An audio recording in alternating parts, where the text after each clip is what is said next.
Okay guys, welcome to Chasing a Murder, Talking News. Please subscribe, like, hit that notification bell if you like notifications whenever we have new uploads. Guess what guys, it is Halloween week.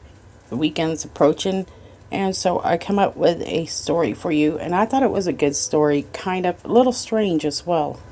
I want to see what you think about it. So don't forget to drop your comments below after you watch this video. Okay, let's get started. So, Stephen Carroll grew up without a father for a portion of his life. And during his childhood and even today, they lived on Olive Street on Lake Road. And this is in Suffolk County. His mother and 3 other siblings, who are all under the age of 10 when his father, George Carroll, a Korean War veteran, just disappeared back in 1961. And his father's disappearance has remained a mystery for 57 years, at least at the time the story come out. According to Steve, his father George went missing when he and his brother Mike were only very young children, and Mike was about 8 months old. Their mother, whose name is Dorothy, died in 1998. They didn't really know what happened to their father, but when their mother passed away, they decided that they would try to find out. He wanted to seek answers for himself. He says his mother told the kids that their father went out to do something and just never returned home to his family. And when the kids asked about their father, asking where he went and if he was coming back, they were told not to talk about it by their mother. Also, his mother, Dorothy, is said to be incredibly selective about the information she volunteered about the disappearance of her husband, George. And worst of all, investigators never come up with any answers over the many years. But his son Steve wasn't ready to give up on him. Steve said he continued to look for his father, and he even started talking to neighbors and asking questions. He turned to some very unusual sources, seeking help in his quest to find answers about his missing father. So years later, Mike thought it couldn't do any harm to hire a couple of ghost hunters and a few psychics.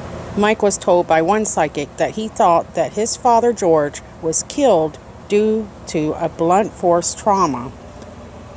George says that this psychic said, quote, "She actually said to me that it was a pipe, and that he got hit on the head by a pipe, and that he was buried alive," end quote. And after that information, Mike had actually spent many years digging around the property, following the advice of the psychics, as well as the ghost hunters. But they never turned up anything. One day, Mike and his sons, who lived in that house that he lived in with his mother and father and his siblings for so many years, started excavating the basement.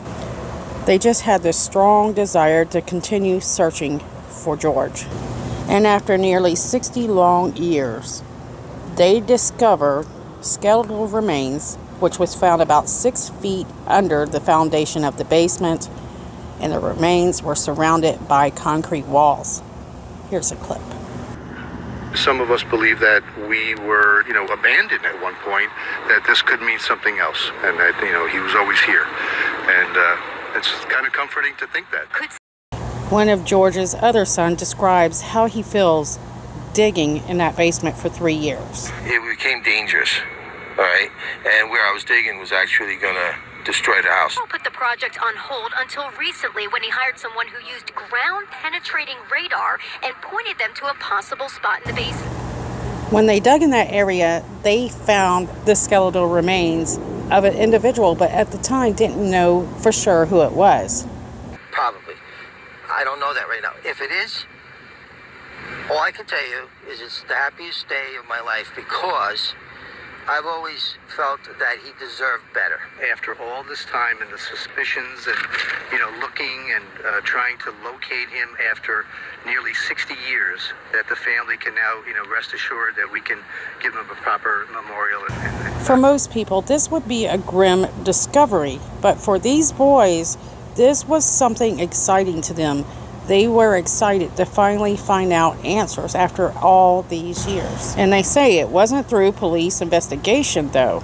All of this was found out thanks to a ghost hunter. Now, along with this story, there are rumors that are said and suggest that the skeleton remains could belong to a second husband of Dorothy, their mother, who moved in shortly after George disappeared. So the questions continue to grow for the public as Steve closes the door on the case.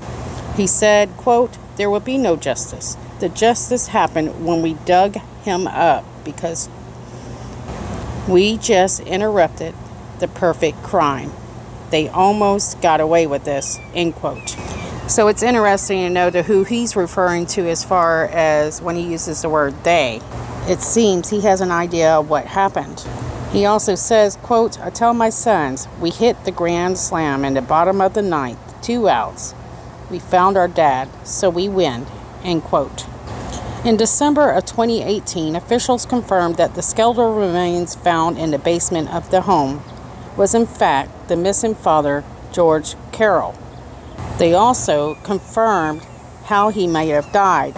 The spooky part is that Steve says investigators of this case confirmed that his dad was likely to have died from a blunt force trauma and that his skull had been cracked.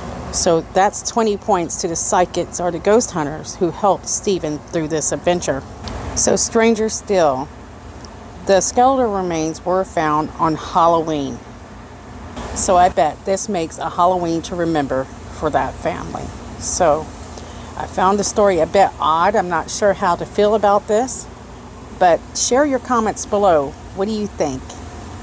All right, guys. Thank you so much for watching. Have a great week. See you soon.